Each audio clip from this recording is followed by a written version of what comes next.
Welcome to topic 5, Hyperlinks part 2. So here is our page as we've got it so far. What we're going to do now is we're going to make 3 more pages, one for bulldogs, one for mini foxies, one for Shih Tzu, and link to those pages within our website. So what we're going to do is just go down below the image of each dog, and then say to go to Bulldogs page,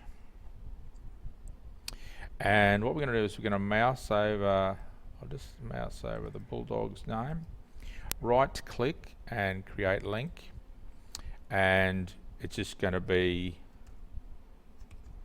bulldogs.html. okay, that's the link location, bulldogs.html. There's no www, it's just an internal web page. Click OK.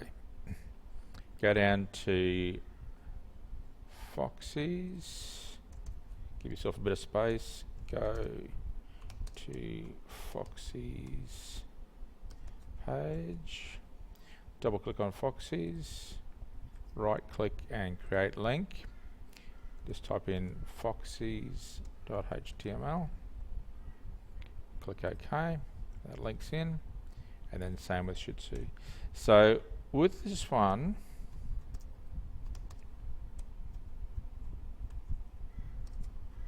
there's 2 words in the name, that's okay. So I'm going to mouse over both of those words, Shih and Tzu, create link, but this time I'm just going to call it shih.html.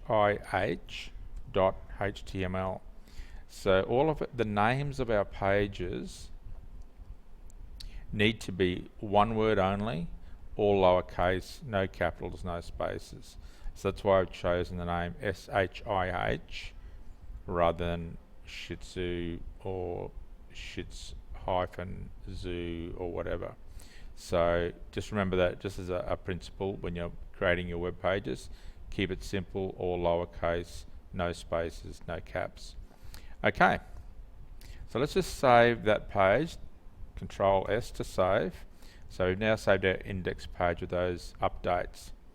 Okay, what we're going to do now is to save this page as the other 3 pages. So we need a Bulldogs page, a Foxies page, and a Shih Tzu page. So I'm going to go File, Save As, and hopefully it'll go to the right place. It's in my topic 5 folder, but now I'm going to call the page Bulldogs. No need to put the HTML because it already knows it's a HTML file. Go Save. Okay, so what I'm going to do is delete out the last part of this. Just press delete, and I'm going to delete out that,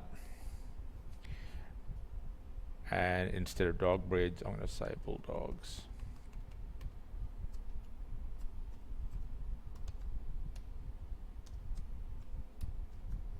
And then Control S.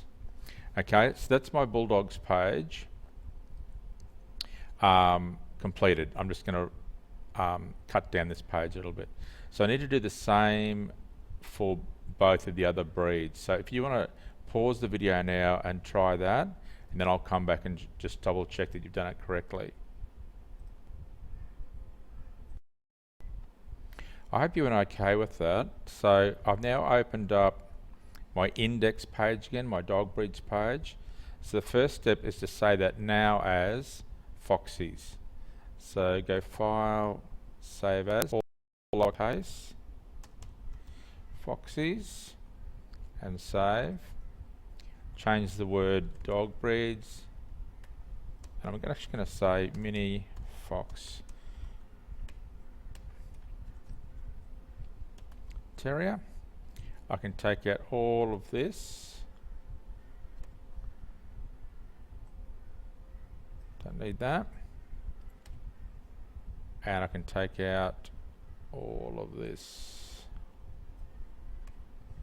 So I've just got mini fox terrier, a little bit of information, my external link and the image.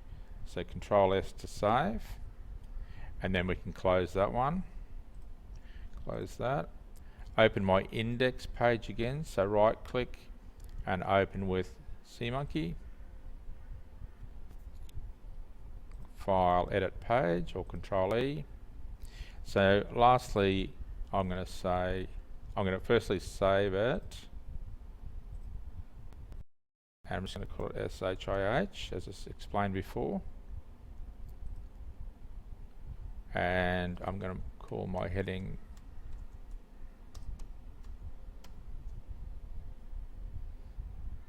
I'll put an S there. Oh, maybe not. Okay, I'm going to take all of that out. Take all of that out.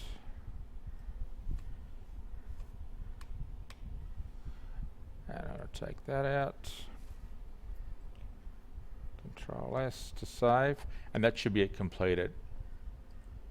So let's test it now to see if it works. I'm just going to close these. Open up my index page. And I'm going to open with Chrome. Okay, so let's see if we can go to the Bulldogs page. There it is. And now I have to use the back button, which is a bit of a problem, and I'll get to that in a minute. Go to the Foxy's page. Yep, use the back button again. And go to the Shih Tzu page. Perfect. And use the back button. So whilst that does operate okay, our next stage is to put a menu in on the left hand side. So we're going to redesign our page a bit. We're still going to have our 3 pages for the Bulldogs, Mini Foxies and Shih Tzu, but we're going to have a menu which allows us to go from any page to any other page in the website with one click. So it's the way most websites are made, nearly all websites are made. A menu allows the user to get around the website very easily, very conveniently. They always know where to look. It's normally on the left hand side. Some websites have it at the top, some even have it at the bottom, but most often it's on the left hand side. So that's our next step. That's going to take 3 tutorials. So I will see you in the next episode, adding a menu, part 1.